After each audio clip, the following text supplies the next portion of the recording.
ఈరోజు మన ఇంట్లో మురమురాల ఫ్రై. ముందుగా మనం మురమురాలని ఇట్లా జల్లెడ పట్టుకోవాలన్నమాట.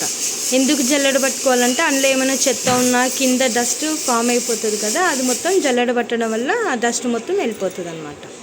చూడండి, మనం అట్లా మురమురాలు జల్లెడ పట్టుకున్న తర్వాత ఇట్లా ఉన్న డస్ట్ వచ్చేస్తుంది అన్నమాట. మనకి ముందుగా మనం బగోని పెట్టుకొని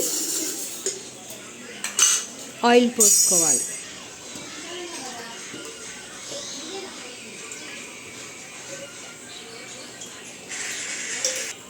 వేడైన తర్వాత పల్లీలు వేసుకోవాలి. పల్లీలు వేసుకున్నాక కలుపుకోవాలి. అవి నూనెలో మంచిగా వేగాలన్నమాట. తర్వాత ధనియాలు వేసుకోవాలి. తర్వాత ఎండుమిర్చి వేసుకోవాలి.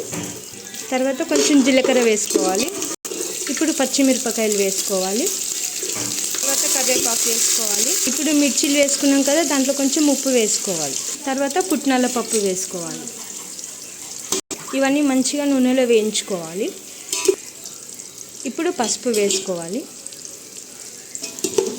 పసుపు వేసుకొని కలుపుకోవాలి. తర్వాత కొత్తిమీర వేసుకోవాలి.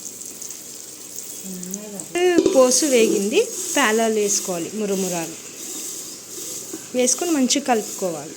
ఇట్లా మంచిగా కలుపుకోవాలి.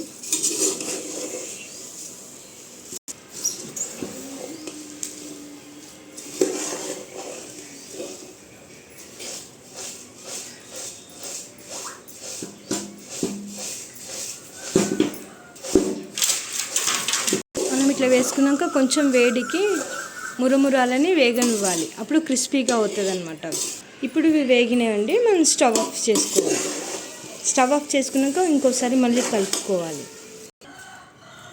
బాగుందా డాడీ? ఓకే, అన్నీ సరిపోయినాయా? ఓకే అండి, మీకు కానీ మురమురాల ఫ్రై నచ్చినట్లయితే లైక్ చేయండి, షేర్ చేయండి, సబ్స్క్రైబ్ చేసుకోండి. Thank you for watching.